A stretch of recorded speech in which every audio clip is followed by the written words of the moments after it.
Welcome back to the Shiels Golf Show podcast, everybody. I'm your host, Rick Shiels. I'm here with co-host Guy. Episode 201. Nice. It feels like it's been a really, really busy last 8 days since we last did the podcast. You know why it feels like that? Because it has been. Correct. I've played 136 holes of golf in that time frame. And I made 2 pars. Well done. You had a 2-par run as well. And you kept your ball for 3 holes in a row. No, in all seriousness today, we need to cover some important matters of me out on the golf course. And I don't want to, this might be tempting fate, okay? I might be playing in the next Ryder Cup. Wow. 2025.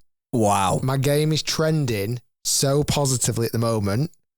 I think it's only a matter of time. I'm surprised I've not been drafted in last minute for this. We'll make you a deal.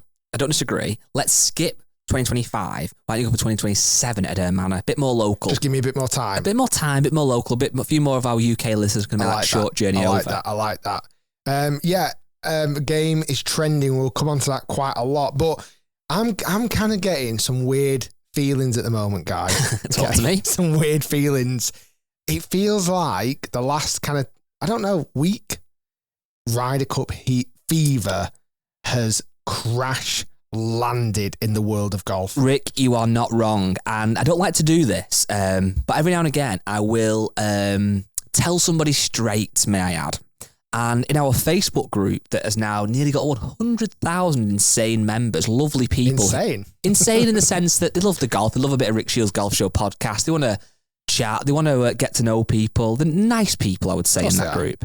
But every now and again, you get a bit of a numpty. Bit of a know-it-all. Now, I'm not saying this person is a numpty or a know-it-all. I'm sure this person is very, very nice. But this person this morning left a message on our group saying, "You guys missed a trick not releasing a pod on the Ryder Cup picks. I'd rather listen to that than an interview with a YouTube personality." Ouch. So their post got 49 likes, so many of which were laughing emojis. I don't want to brag, but I commented back with 216 likes on my comments. I think I've won that fight, that war. Ratioed, as the kids say. Correct. But my comment back, the reason I'm making this point is, next week, the Tuesday of the Ryder Cup, we have got an absolute banger Ryder Cup special podcast. Tell people why it is so special, Rick. We've managed to get hold of Dave Sampson, who is the course architect from Marco Simone. Wow. We've got the guy whose vision, ideas, layout of the golf course, it's his baby. We have got him on the podcast next week. And you know why we're so excited? We've already pre-filmed it, and I can't wait for it to come out. I want to listen to it again. It was that good. You know what? I think sometimes golf course architecture is the kind of topic that some golf fans will be like, yep, can't wait for that. And some people might be like, I might miss that one, I'm not too bothered. Let me assure those potential doubters, not only is Dave an articulate and witty and cool guy, the actual conversation, if I say so myself, was very insightful, very fun, and you learn a lot, and we talked so much about the Ryder Cup kind of holistically as well. And next week is our Ryder Cup special. Do not miss it. I also do feel like we did talk about the picks. I think we did. I think we have in bits and bobs, yeah. But anyway, it feels like Ryder Cup fever is hitting. I'm going to ask you a question. Yes. And you might want to reserve your judgment. Yes. Okay? You have several times, in fact, maybe even double digits time, you've sat here in public, okay, on a microphone and spoke to our wonderful audience, and you've admitted a couple of things, all right? You've admitted you're not the biggest fan of the Ryder Cup. Correct.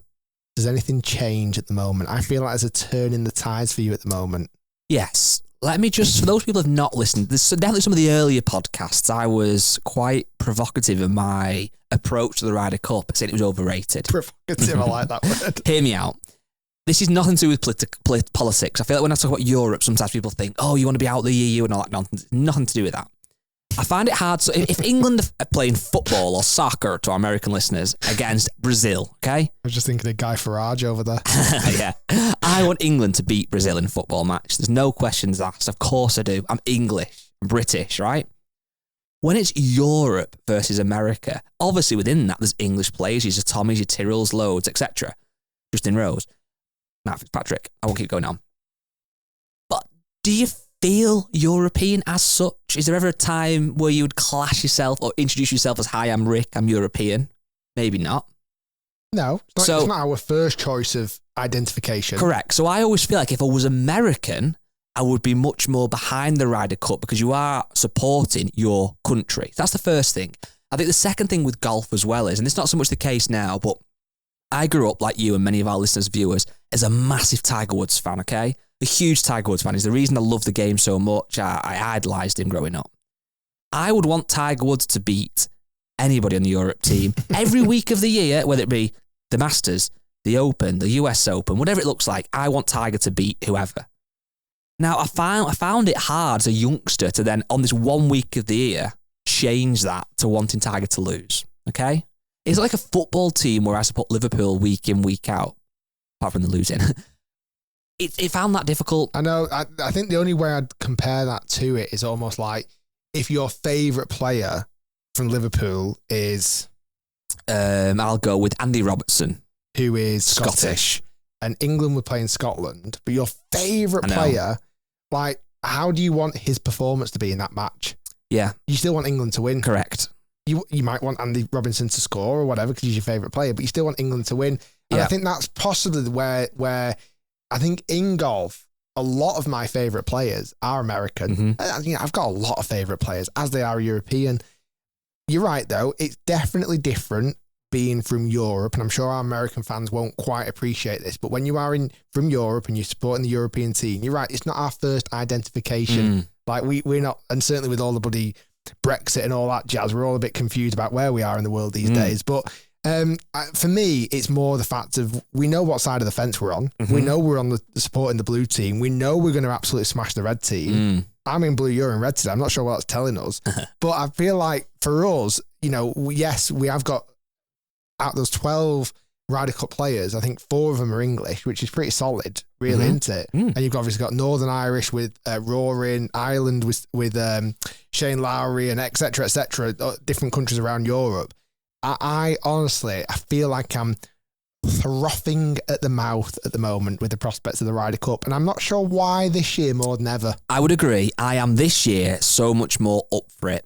I think partly because I've been to Marco Simone and played it, which we'll come on to in a moment. I think that's a big thing, because I'd never played a Ryder Cup course before a Ryder Cup. Yeah, me too. And this year we have. We'll come on to that in a moment. That's a big thing. I think secondly, I think there's been a real change in the guard this year. Obviously you guys like your Westwoods, your Molinaris, obviously Poulter have all kind of stepped aside, and we've now got some of this young blood in Aberg, or Obery as he's actually, I think, pronounced officially, Ludwig. We've obviously got the rise of Victor. He's absolutely dominating. Rory, Rahm. You look at the team, it's exciting. We've got a bit of experience in Rose, etc. But what I would say, and again, this is probably going to get some hate, I get this. As a spectator who's not going, you are going, we'll come on to that again in a moment. I would honestly, I'd rather Europe lose, but it be an amazing Ryder Cup down to the wire, than Europe to dominate. Because I want to watch something for 3 days and be excited by it. I can't see it being dominated one way or the other either. I don't, but I also think the format always allows for the final day to be exciting. Exactly. You're right. Regardless of whether the USA have gone out and won the first 2 days convincingly, those 12 matches in the afternoon on the ride on Sunday, everything's still to play for on those 12 rounds, completely. Which is great. But, however, just completely going against my previous kind of discussion points, though, is actually this year is a year where I would actually say I am a bigger fan of the European players anyway. Actual players. Correct. Than the Americans. So if we're looking through the list now, Ludwig, I'm very excited. I don't think I know him yet on that personal level, so to speak, but I'm huge admiration of the talent he's got. He very nearly won at Wentworth. He had obviously a bad last day. He won the week before. That was his first glimpse of his rookiness. Yeah, potentially. Really, he's come on the scene and really hit everybody by surprise since, was it June he turned pro? Turned pro in June, I think, it's ridiculous. Now he's on the Ryder Cup team. If he would have gone out and dominated that final round that BMW went with, which would have been ridiculous, he would have really put his stamp down and gone, wow, I'm here. You're right. I think that was upsetting for him to kind of fall away. I think one of the things I did hear on another podcast, though, was that I wouldn't even say that was like necessarily pressure, because the first 2 days, I think he was paired up with Rory and Victor, and he went out and shot ridiculous scores.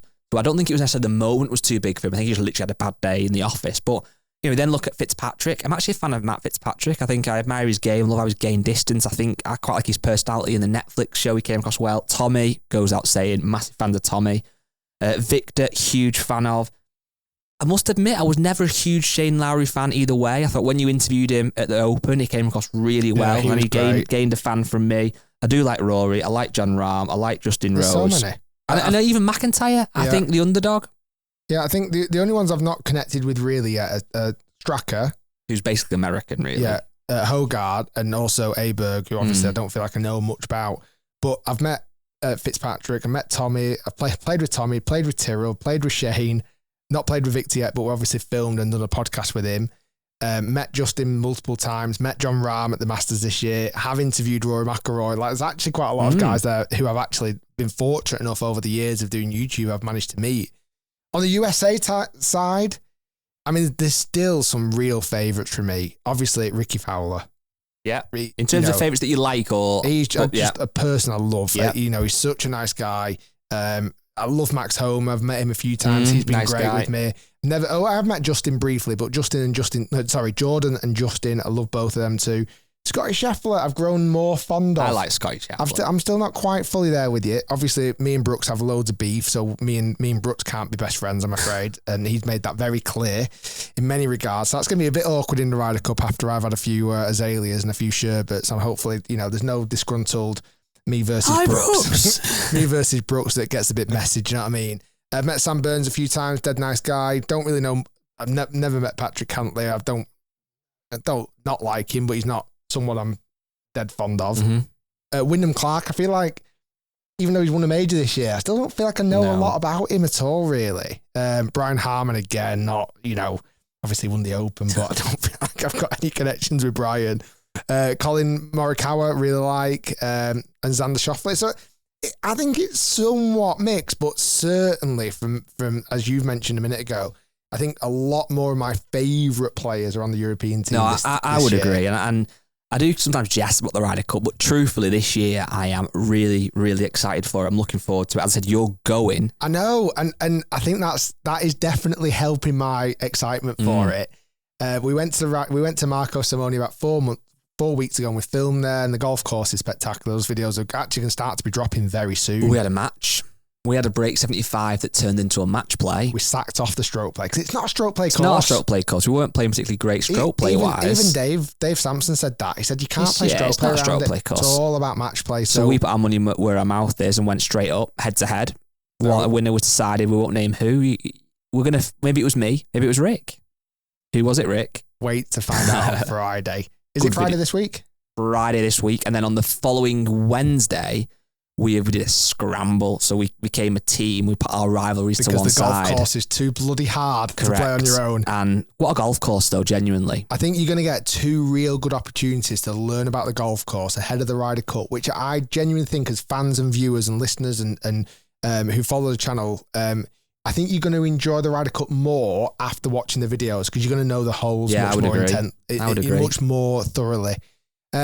Yeah, and then I wasn't planning on going, to be truthful with you. I wasn't really kind of umming and ahhing. I wasn't quite sure. I've done a bit of travelling this year, but I've been very fortunate this year. I've been to the Masters, the Open, and then like an opportunity has now arisen for me to go to the Ryder Cup, and I've snatched it with both hands. First reserve, so you got to go. First reserve, yeah, because obviously Luke's seen my game recently.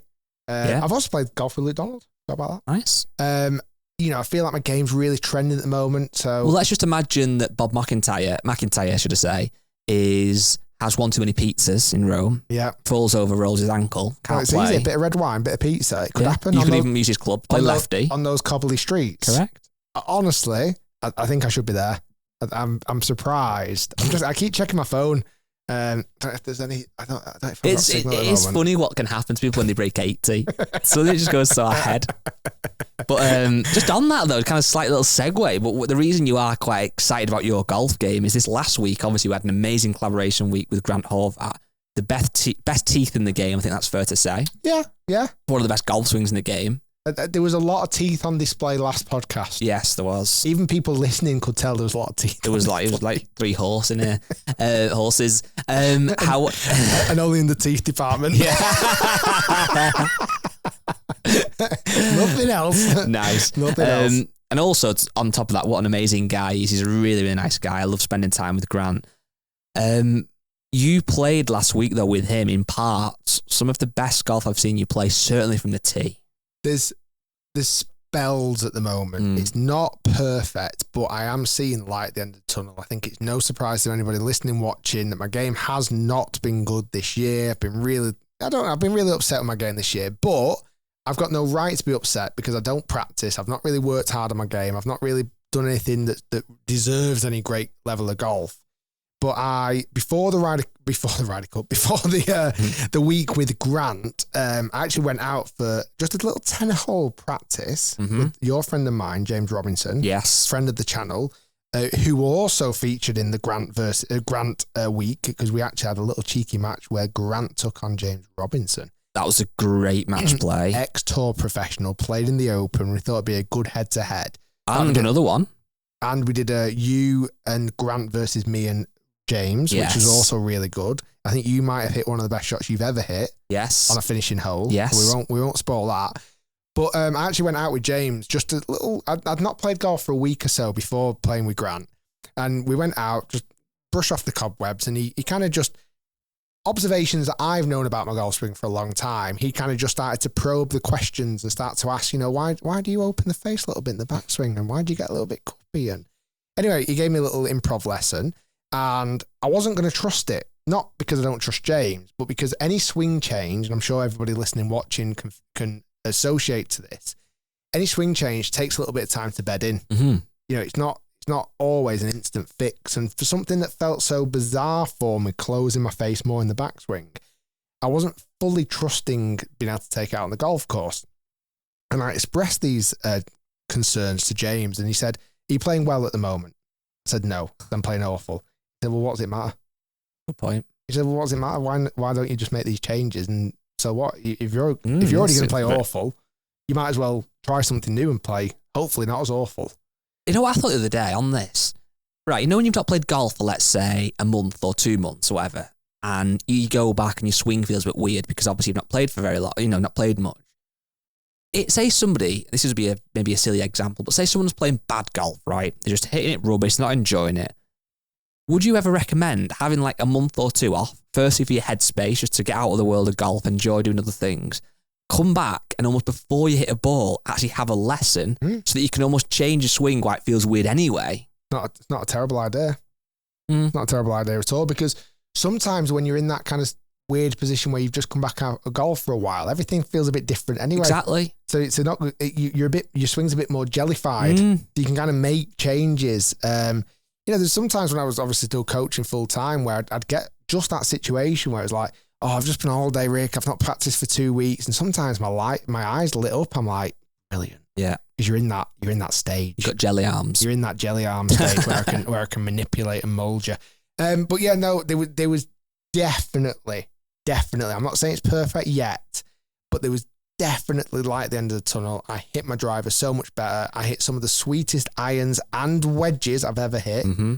Weirdly, my week started like I was one of the best putters in the world. Yeah. And as the week carried on, I got worse and worse and worse and worse and worse with my putting. Just to give everyone a bit of a heads up, and this is why we love the podcast and why we do the podcast, not only to be able to interview some of the best players in the world or cool YouTube personalities or talk about the Ryder Cup or whatever it may be. It's also a time just to share a bit of behind the scenes of the YouTube world. The videos that you'll see come out on the channel of mine and Grant's over the next week or so, 2 weeks, etc., aren't always in the order they got shot. Mm-hmm. So we've actually kind of, sometimes you might jumble up the order. One video might suit being first. So this particular video that Grant released last night, which if you've not checked it out, go and check it out. It's 18 holes, me versus Grant stroke play. That was filmed kind of like on day 2, the afternoon of day 3, I think it was. Yes. So it's like, it's all a bit out of sync. So you might see sometimes I'm playing better. And also, I think a lot of people, certainly if you're technically eagle-eyed, I think you'll notice quite a lot of swing changes between the videos that come out with Grant and even the videos I'm going to film and come out ahead of the Ryder Cup videos. My swings changed quite a lot since those 2 points as well. Yeah, but I think as well what was bizarre is, I don't know what order this was in, but there was a day where your driver was literally almost boring. You were hitting it so straight on every tee, and even Grant was like, what's going on? And then the next day, it wasn't... It's a bit of trust there. It's trust, but that's just golf. I know we say this a lot, but like that is just golf in a nutshell. And I did a similar thing because I played in a couple of these videos, and one day I was hitting some good shots, next day I was hitting different, like maybe I was driving it well, next day not so much, putting well, or whatever it might be. And even again, we've said this before, when you look at even tour pros, and Ludwig Aberg's a great example. Let me just get his scores up from thingy. He obviously had, I mean, obviously other things can account for this, whether it be... Well, it's just pressure situation. But let me try and get the scoreboard up. Inevitably, it'll take me ages to do it now. I think he had 3 mid-60s. Yeah, and then he obviously had a bad last round. What did he do? So he came tied 10th, which still isn't a bad finish for a rookie. By the way, while you're pulling that information up, Ryan Fox's final round was insane. Did he have a treble? He had a triple on the 3rd or 4th. Ridiculous. And then from that point, shot 8 under. So Ludwig, he went 68, 66, 66, 76. So there was obviously a 10-shot swing from his Saturday to Sunday. And that's kind of at that level as well. You think, well, no wonder, if these guys who are practicing so much, have the best golf swings in the world, have the best coaches, best facilities, they can go from one day to the next shooting 10-shot difference. What can we do as just amateurs? Like, I might shoot 80 one day and then 89 the next, or 72 the next, or whatever it might be. It must be the golf must be the game that can vary the most from day to day, even for a professional athlete. Correct, 100%. I'm also thinking, how many times do you think a winner of a big tour event, I mean, this is European or DP World Tour's flagship event. It really is. How many players have actually had a triple bogey and still gone on to win? Yeah. I bet there's not many. No. I bet the odds after he made triple bogey were just ridiculous. And he came back and just absolutely set the back 9 alight. Also, big shout out to Aaron Rye. Yes. Did you see his close eagle putt? Yeah. Oh my God, I thought he'd hold it. I was watching it. I was like, oh my God, this looks so good. Also, again, obviously this is a big DP World Tour event.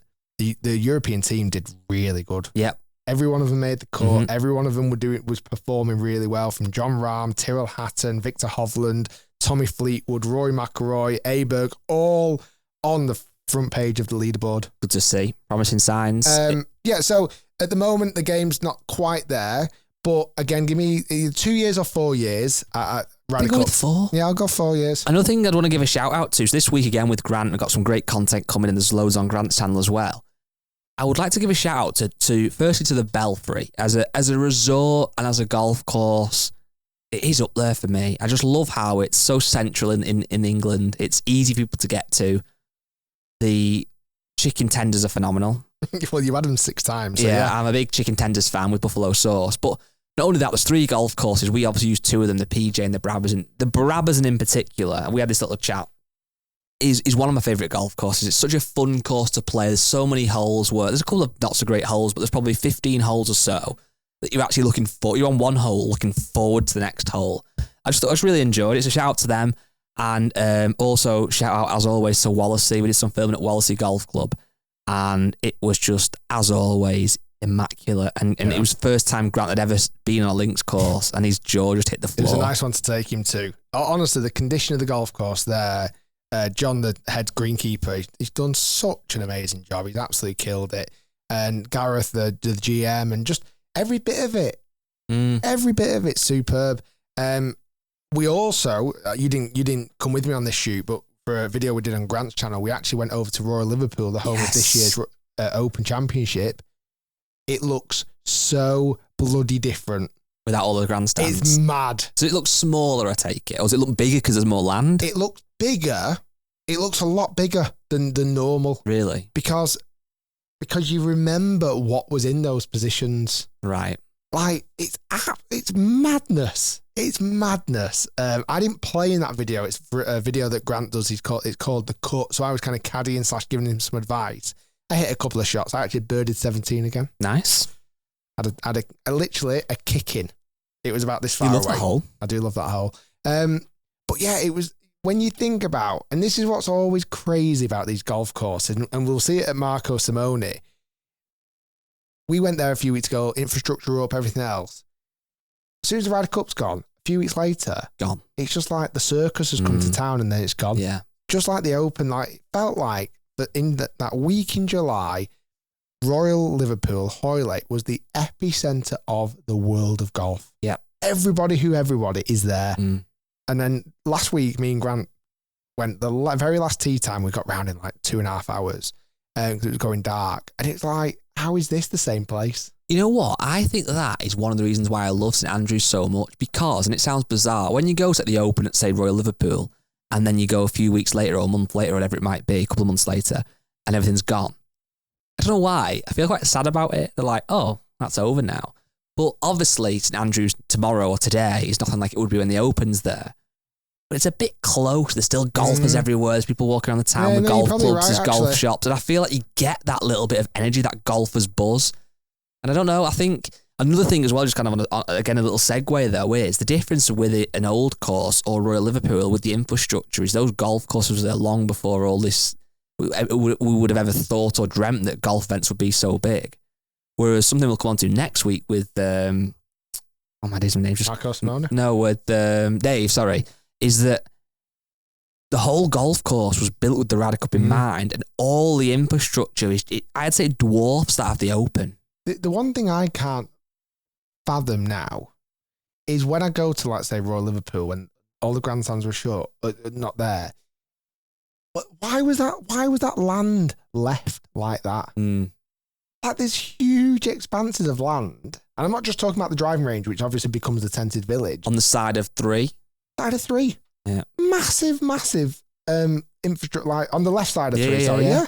And then, you know, when the really big 3-tiered hospitality thing was by the side of 16th green. Yeah. You look at that now and go, why was that land? Yeah. Why is that? Why was it just left like that? Or, you know, the par 4 kind of dog leg about the 14th one that's quite a tricky green on the right of that. So much land. Yeah. It's weird, isn't it? It is weird, I suppose, as well, though. There's that many good Open venues that didn't have that land, like a Prestwick, that now can't host it because they haven't got it. So it's just probably...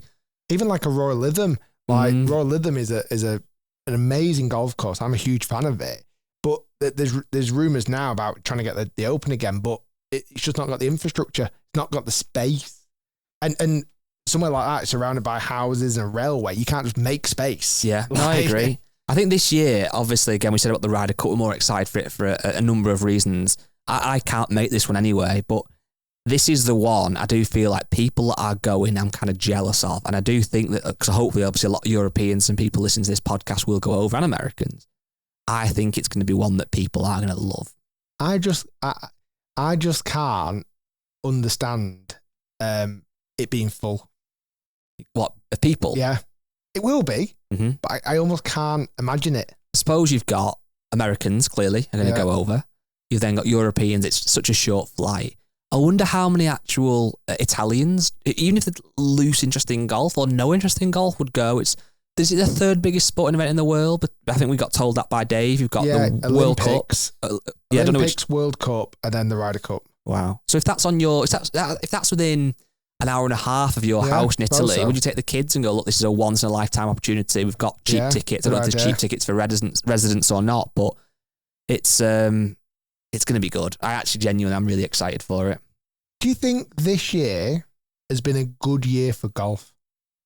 In what sense? Just generically? Yeah. Generally. Has golf even reached out to more non-golfers this year than ever before? I'm going to go yes. I think Netflix was very good, very big for golf. I think it certainly got more potentially. Well, I've not got any stats to hand. I'm guessing with it being on Netflix. You don't got stats to hand for this? No, sadly not. Just check. Oh, man. Oh yeah.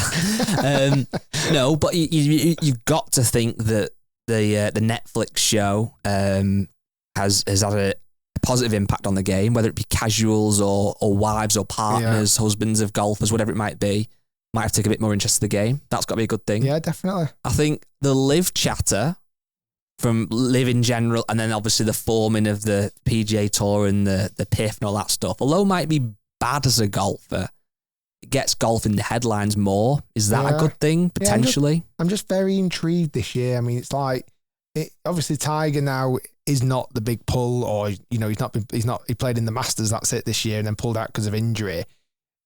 You know, is golf still in a safe enough place for it to continue to grow?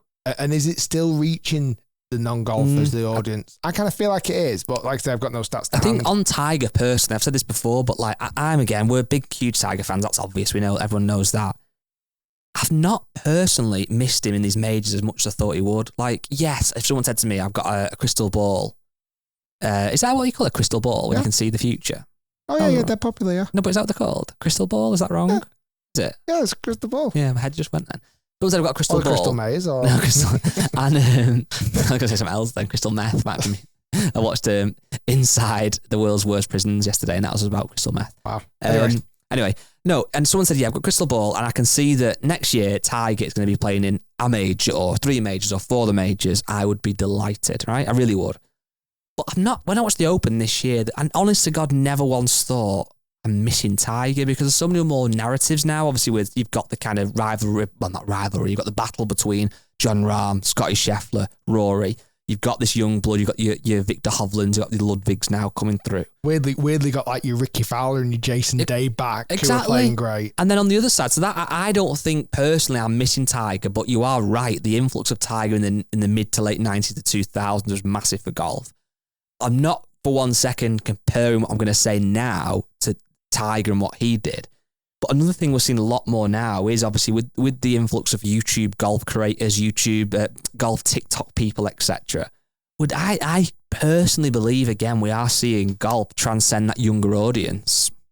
Rick Shiels, the new Tiger. That's what you think of the podcast title. No, this makes sense. This actually makes a lot of sense, because I've got a bit of beef with Tiger. Leave it with me. I'm coming on to that in a sec. But I'm saying this might be why he's trying to throw shots over the barrel. Possibly. Maybe he's getting worried. There's a magazine back there, okay? With the most influential people in golf. What number were you? Wasn't number 1. Okay, who was number 1? Tiger. Ah. And I think he's got issues with it. You coming for Tiger? I think he wants it. The beer mat's gone. I think he wants a bit, ironically, a Masters beer mat. I don't think he wants this smoke, and therefore he's throwing shots across the barrel, because in a exhibition warm-uppy thing that he was doing, someone said, what's your advice to amateur golfers? Yeah, and what did he say? Quote unquote. Don't watch effing YouTube. It hurts me. Yeah, he actually said, don't watch effing YouTube. Mm-hmm. Except Rick Shiels. He actually said that. Listen to this clip really carefully. Okay, you ready? Yeah. See? Yeah. Oh, wow. Did you hear that then? Fair dues. I had Tiger all wrong. I thought he was a Rick Shiels hater. He's actually a lover. Yeah. And just go out and beat balls. Yeah. So for those who haven't seen this, I'm sure you have, but Tiger Woods has come out and said his advice would be don't watch effing YouTube or whatever. Apart from Rick Shiels. Yeah. Now, I kind of understand to some degree where he's coming from. Sorry. No, let me get you. No, this is a bigger point. I think what he is meaning is, like anything in life, people are often searching for the shortcut. We all are. So, for example, if we go on a diet and we want to start working out, rather than actually really putting in the effort and eating well for 2 years or whatever it might be and working out day in, day out, we go onto YouTube and we type in fat loss in 2 days. That's the nature of the world we live in. I search, is there diet chips? Yes, correct. How do I lose weight eating McDonald's? Yeah. And I suppose what Tiger's meaning is that most people who play golf, not everybody, but most want to get better at the game, because that typically makes you enjoy it more. Not always, but typically. So he's probably saying that rather than going onto YouTube and watching how to get better at golf, that's only going to be a magic wand, you have to hit balls. And he's got truth in that. You will also, you'll say, if someone watches your coaching videos, you have to go and practice it.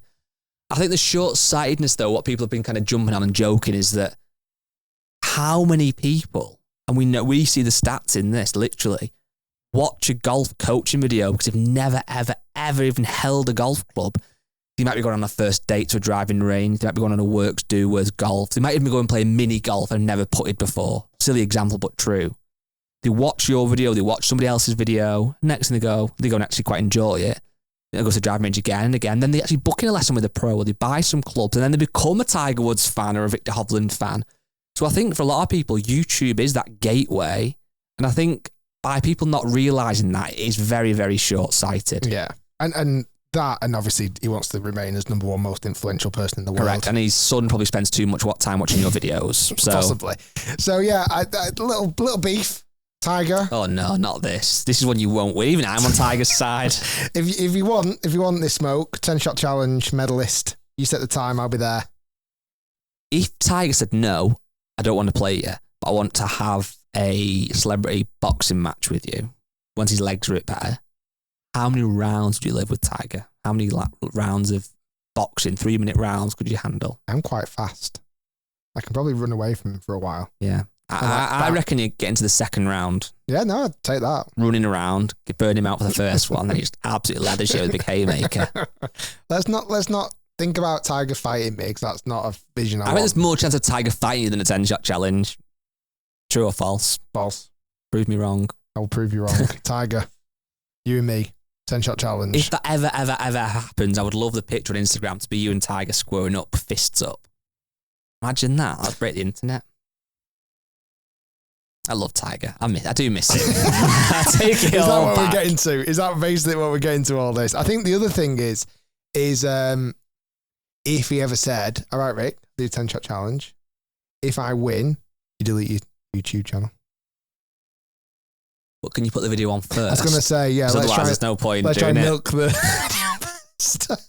Imagine that. You play him, you actually get the collab, you play with him, you lose, and you can't ever show the video. You just have to watch it at home on your own. And then, like, be that crazy person in the corner that used to be on YouTube and, like, I'm in a rocking chair and going, I did play Tiger. I did.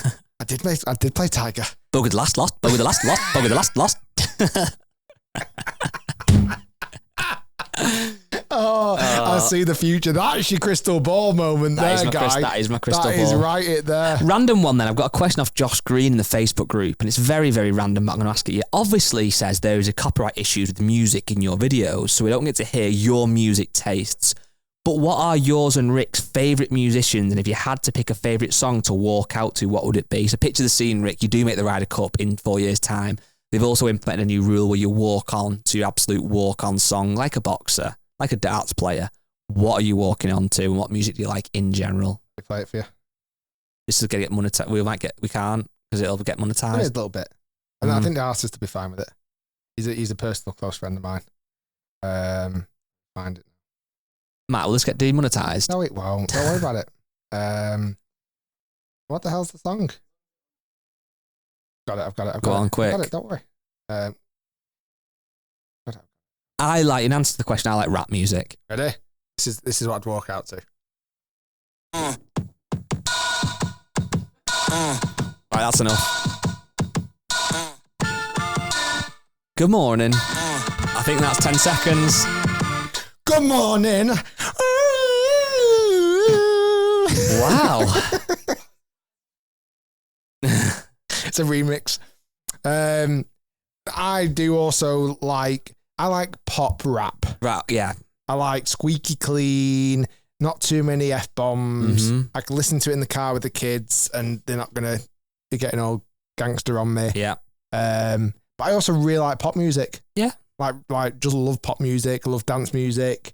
I wouldn't say I've got an artist that I'd No, I'm not really a big artist went guy. to Bongo Bingo again Saturday night. You did indeed. And Craig David performed. Legend. I mean, that was ridiculous. Got a lot of good songs. Well, he can sing, yes. He can rap, he can mix, he can DJ. He can probably dance. This is what my wife told me, so I don't really remember much of it. But that's what he can do. So that's what he can do. I think like someone like who's multi-talented. Mm. I know this will probably get some flack. I do actually like Kanye West. Certainly his old stuff. Yeah, I don't think you can argue with some of his music output. I mean, my taste in music maybe isn't great. So it's like Will Smith. Wow.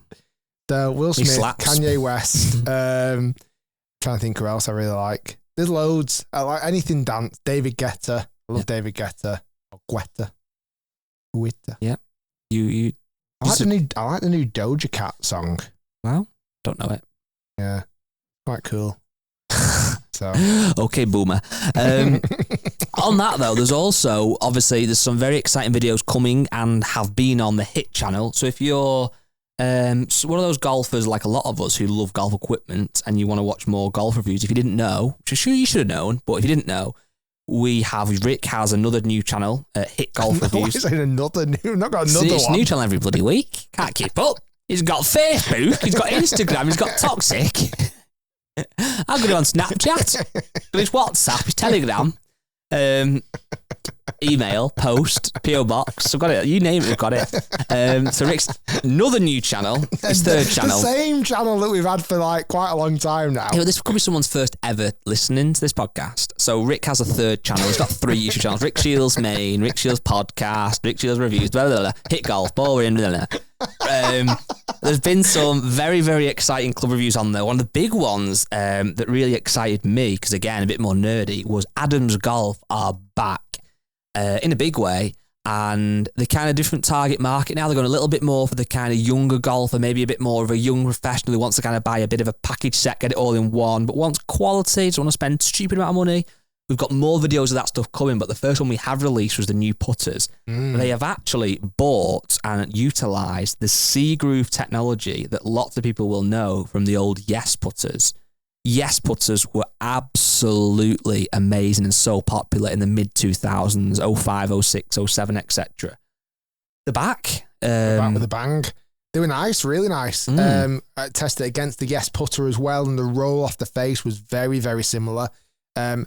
However, there is a product from Adams that I have tested. I don't think the video isn't out just yet. That genuinely was like, whoa, yeah, what the hell? Where's this come from? So that video will be coming out soon. We also did a really cool video where I tested 2 drivers from Ping that were 25 years old. 25 years in gap. There was 25 years gap between the 2 drivers. That's what I was trying to say. From 1998, a Ping TISI titanium driver.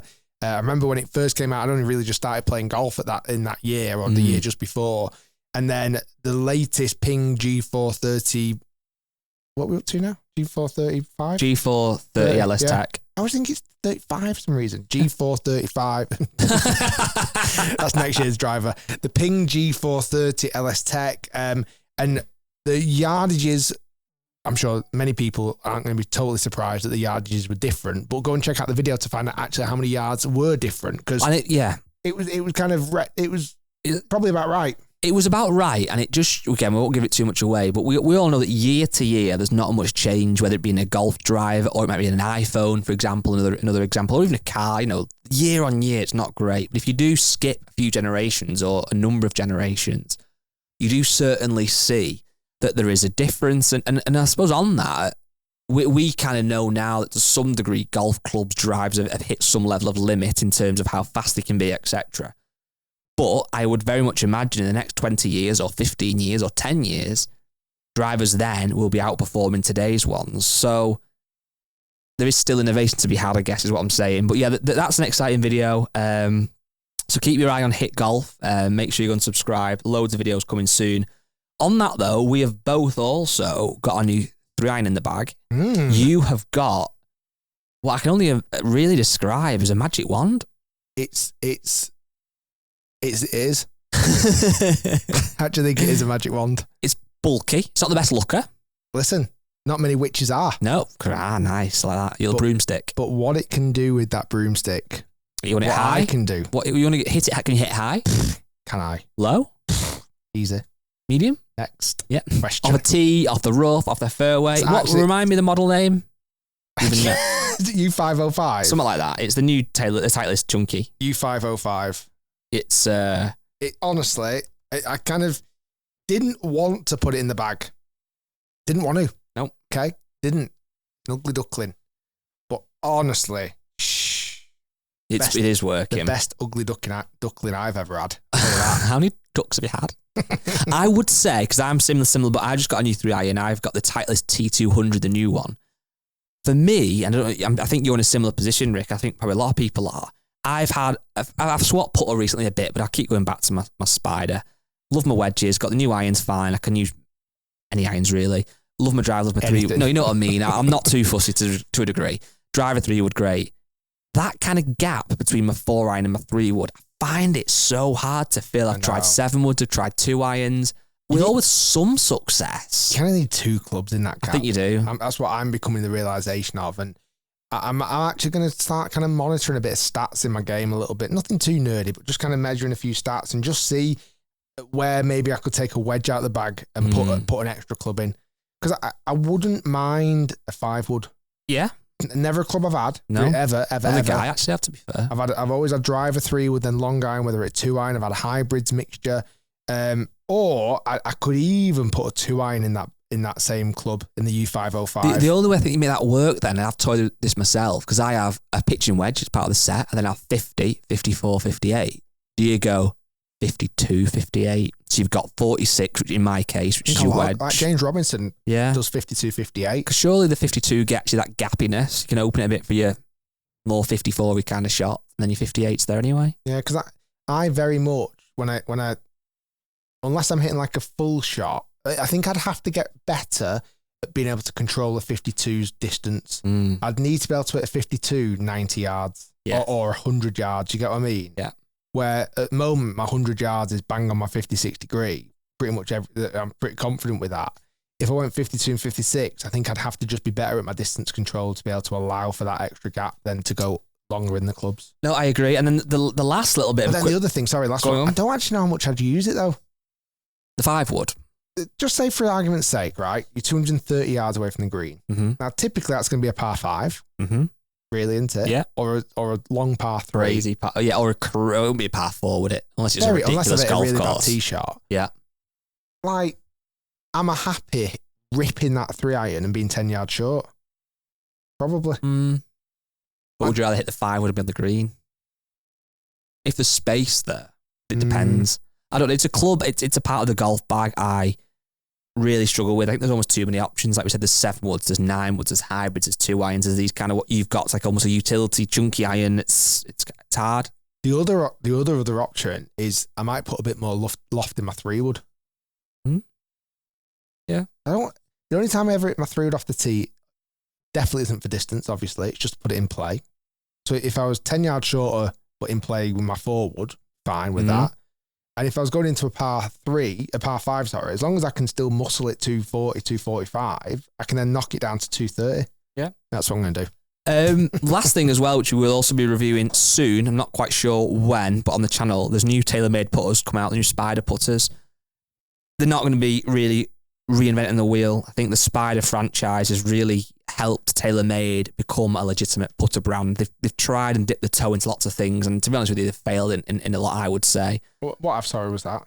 The Spiders. Oh, yeah. But TaylorMade, I don't think have really, other than the Spider range, they've not always been held in a high regard as a putter brand. They've recently brought out the TP Reserve, which you did review, which were kind of a Scotty Cameron competitor. They're not. Not really Scotty Cameron.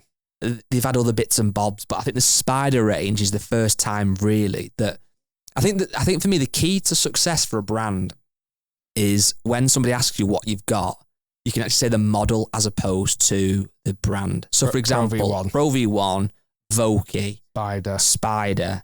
That's where Ping have really struggled. You know, Ping Anza putters were so good for so long, so popular. But it's like, what would you? They don't really. 430. I mean in the putters. Oh right, yeah, you wouldn't really. And I think that's where TaylorMade, and with Spider, they've actually built this own franchise. So I'm interested to see what they're like, see what you think of them. Even like Odyssey, just say White Hot. Or 2-ball or White Hot or whatever it might be. I think TaylorMade, bar the Spider, have struggled a bit. But so new Spiders must be, they look very forgiving, look kind of as what you'd expect. Good putters, obviously had a lot of success on tour. So we'll be reviewing those at some point, see what you think. I feel like I need a putter change. I'm very hot and cold with that putter at the moment. Sometimes I'm honestly thinking I can't miss. Like Royal Liverpool when I chopped it round but putted like God. And then the other day when I played, I hit it brilliantly and putted like never bloody held a putter in my life. Maybe it's a brief romance with something else. Have your head turned a little bit. Just a little flirt. A little holiday romance. Maybe 9 holes here and there. And then you go back to your own and go, it's nice to be back. I missed you. Kiss and make up. I've done that many a time with putters, that is. For those people, before we wrap this up, I would love to make a little, I'd like to beg, potentially, what I'm going to say. Okay. I would love to beg those people who are listening to the podcast, certainly on Apple in particular, but any platform, please give us a 5-star review. We've not had any reviews for a while, and it's nice to see that little bit of support. You know, we work hard here, this hour of our day. Because otherwise it just feels like we're talking to each other in a room. This is what we are doing, really. But like, yeah, need feedback. So we'd love some reviews, 4 or 5-star, preferably 5-star. If you think it doesn't deserve a 4 or 5-star, then don't review it. And don't listen. Yeah, turn off now. Go away. Right, they've gone now. The whoppers have gone. All the idiots, just us and the cool people. And those gimps have gone. You can say gimps, I think. It's at the end of the podcast anyway. It's irrelevant. It's only the yeah. So that's that. Next week's is pre-recorded, but we're going to do an intro to it next week. We didn't want to do that. We didn't want to just leave that podcast because God forbid. I think you're right to say it. Well, oh yeah, God forbid if Rory fell over and broke his ankle tomorrow, or Bob McIntyre did indeed fall over after too many pizzas. It would seem strange not to reference that in the podcast that we're going to do. So we'll do a little bookend. I actually think we'd be investigated though if Rob McIntyre fell over eating a pizza. I also think. I actually think I think it'd be a pineapple pizza as well. God says he's a legend. That's what I eat. I feel like if that happens, we would definitely be investigated. Yeah. Into like, you know, malicious. Or being psychic, having a crystal ball. And I've already admitted, I predict.